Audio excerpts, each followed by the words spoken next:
بسم اللہ الرحمن الرحیم عن ابی ہریرہ رضی اللہ تعالی عنہ عن حضرت الرسالۃ صلی اللہ تعالی علیہ وسلم انہ قال من آمن باللہ ورسولہ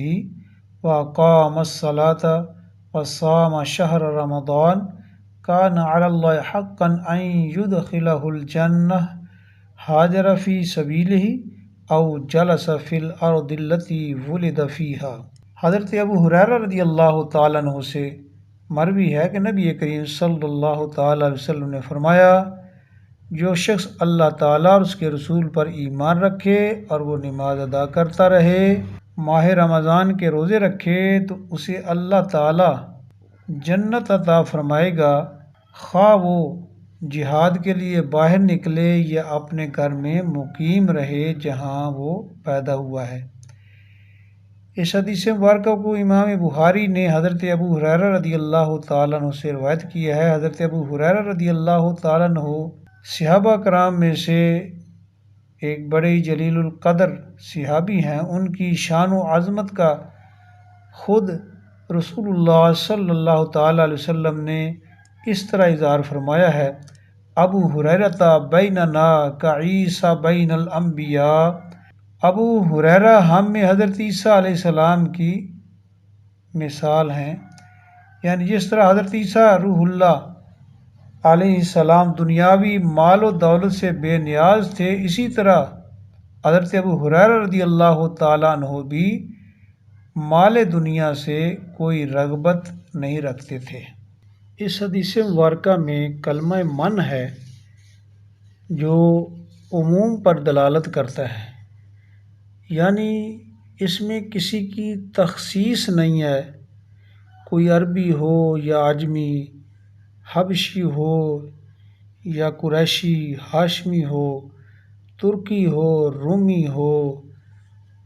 سبھی اس میں داخل ہیں، لیکن ایک شرط ہے، اور وہ شرط ہے کہ بندہ ایمان کی نعمت سے سرفراز ہو اور اعمال صالحہ بجا لائے، وہ جنتی ہوگا اگرچہ حبشی ہی کیوں نہ ہو۔ اور جو کوئی بندہ احکام شرعیہ کا منکر ہوگا وہ دوزخی ہے اگرچہ قریشی ہی کیوں نہ ہو، جیسا کہ حضور نبی پاک صلی اللہ تعالیٰ علیہ وسلم کا فرمان مبارک ہے، ان اللہ خلق الجنۃ لمن اطاعہ وان کان عبدا حبشیا وخلق النار لمن عصاہ وان کان حرا قریشیا۔ دیکھیے، حضرت بلال رضی اللہ تعالیٰ عنہ حبشی غلام تھے، وہ اطاعت الہی اور اطاعت رسول سے جنتی ہو گئے، اور ان کے برعکس ابو جہل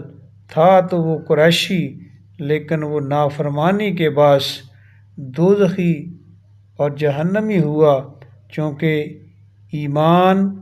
عمل کی بنیاد ہے اور تقوی کی اصل ہے، اس لیے جملہ احکام شرعیہ پر اسے مقدم رکھا گیا، نیز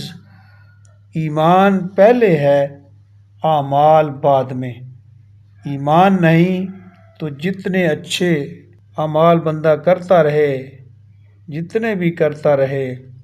آخرت میں انہیں کچھ بھی نہیں ملے گا۔